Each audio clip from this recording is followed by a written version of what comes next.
Bonjour les amis. Alors aujourd'hui, implantation de bâches ainsi que de copeaux et d'écorces, là vous voyez.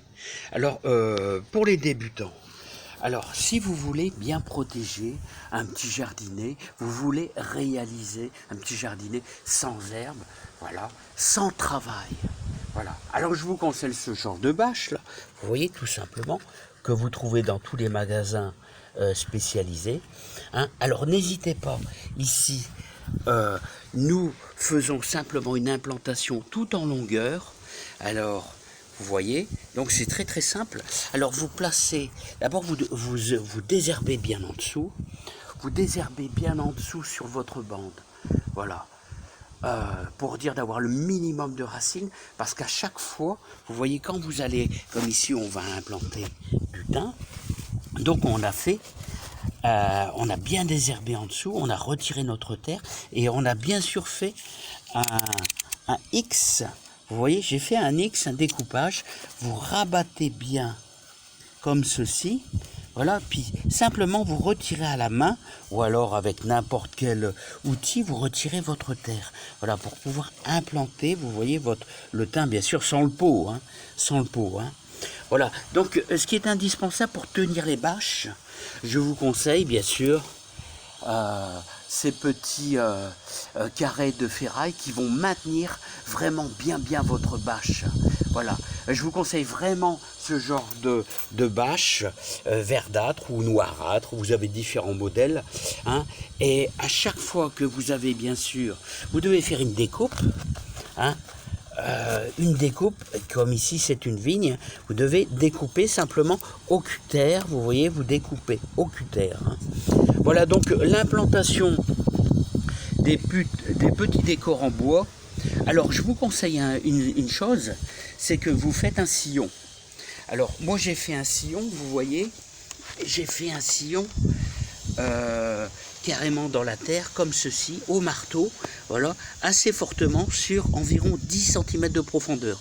Ensuite, à l'intérieur de votre sillon, hein, vous y versez un petit peu d'eau, comme ça, vous placez vos décors en bois, voilà, et puis vous les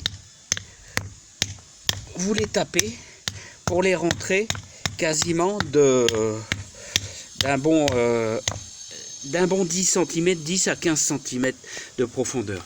Et ensuite, après, vous ne devez pas oublier, c'est de faire déborder un petit peu votre bâche pour implanter. Ça s'implante tout seul à la main et on le termine, bien sûr, au marteau, hein.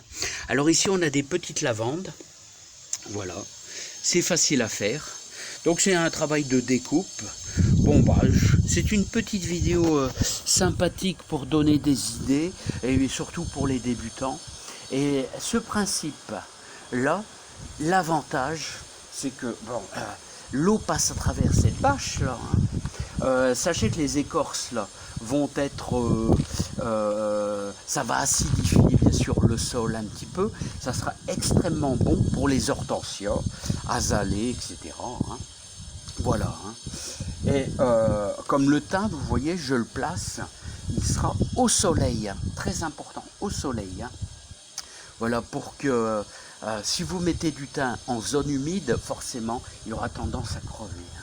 Voilà, il est à côté d'une vigne, normalement il devrait bien s'en sortir et les lavandes sont exposées bien sûr en plein soleil. Voilà, donc je pense que je vous ai tout dit. Donc n'hésitez pas bien sûr les bâches à les faire déborder un petit peu parce qu'en général on met plutôt alors 5 à 7 cm d'écorce. Si vous voyez je mets 5 à 7 cm d'écorce. Voilà, donc voilà, malheureusement alors vous avez compris le principe, hein, c'est beaucoup de découpe et de placement. Voilà, bon, la vidéo c'est très vite parce que bon, quand on est tout seul, je ne peux pas vous expliquer et ça prend quand même énormément de temps pour réaliser un beau petit jardinet. Et vous mettez ce que vous voulez en fonction de la lumière, hein, des plantes. Et je vous remercie bien. Allez, à bientôt les amis. Bye bye.